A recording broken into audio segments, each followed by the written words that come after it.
said in French a second ago, I'm very moved and deeply touched. I'm honored beyond words by this award. For some of you, I'd be grateful if I really were moved beyond words.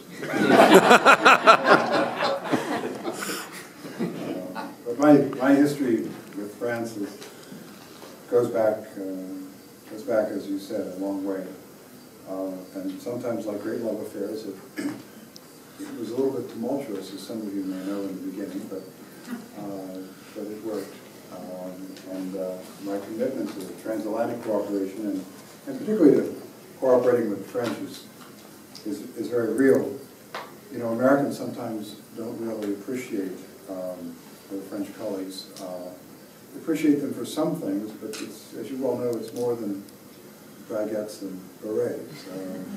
The one part is true, as my son Alex can attest. He had a required course in map reading supplemented by wine drinking through Burgundy about 2 weeks ago, and he has learned some things.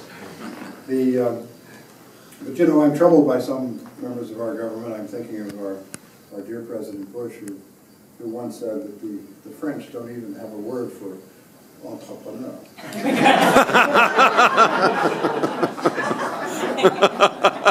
Having invented it, both the activity and the word, I think it's worth, someone should check those speeches. And, I also, if I could, just share with you, when people talk to me about French entrepreneurship, one of the things that's slightly embarrassing for Americans is we're the greatest nation in the world, and we're really entrepreneurs.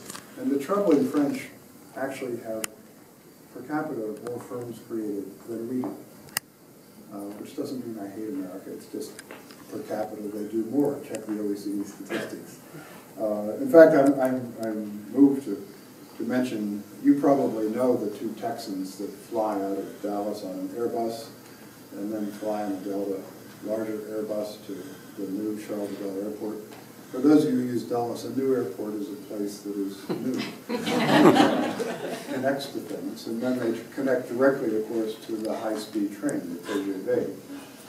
And they go zooming down to the new Grenoble Grove Center on nanotechnology that is, of course, powered by the nuclear energy. And while they're doing that, they're talking about how French industrial policy never works. So getting some better grasp of the accomplishments. And I would be remiss if I didn't mention, because a couple of my colleagues, Brad Knox and Jim Turner and Mark Stanley, who are here, helped us when we went and were actually invited into the French National Assembly. And we spent a late evening working with an amazing man by the name of Dugrenal.